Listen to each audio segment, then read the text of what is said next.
It was cold and it was rainy, and it was 10 years ago, and the nation couldn't figure out whether it had elected George W. Bush or Al Gore as its president. Well, what I remember about that night is that it never ended. It just kept going on and on and on and on. I also remember the highs and lows. I remember Florida being posted early, and we knew we had to win Florida. We knew we had to pick up Florida, and Pennsylvania, Ohio, and Michigan were our key states. And when we put Florida in the loss column early in the night, it was a downer. We really felt like it was likely over with.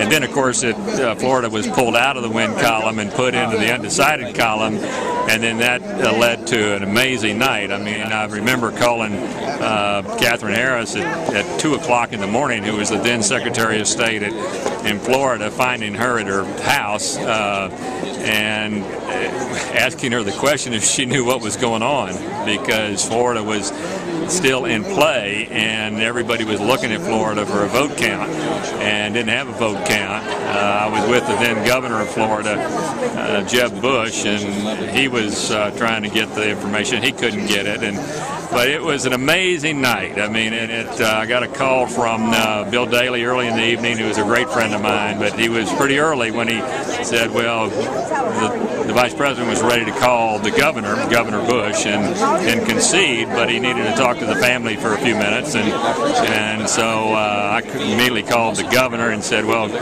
vice president's going to call you in a few minutes to concede, and then about that time, the numbers in Florida started collapsing, and we had about 100,000 vote lead with about 95 or 96% of the vote in, and then all of a sudden it started collapsing, but I called the governor, told him that the vice president was going to call him. Went to the governor's mansion, met him out back, gave him a big hug, congratulated him, and then the phone didn't ring. And time went by and it still didn't ring. And so I called Daley, who was a good buddy, and I said, hey, listen, I thought the vice president was going to call. And he said, well, yeah, but you know, the vote's a lot closer now, and so I'm not sure, you know, we're going to call. And we waited for the call. The vice president did call. The governor talked to him. The vice president told him that no, the vote was too close, and so he couldn't afford to concede.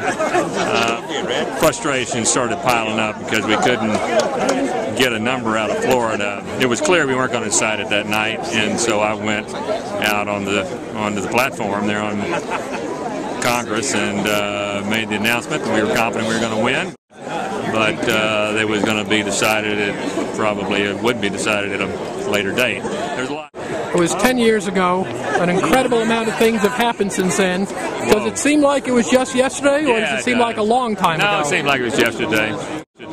What a ride. I mean, it's been an incredible ride. And I love public service, and that really gave me the bug for it, being involved in not only that campaign, but then going to Washington and being involved there. Still got the bug for it? I've got the bug for it. I do. I mean, I'm not, yeah. Might run for something someday? I don't know. Not ruling it out? Not ruling it out.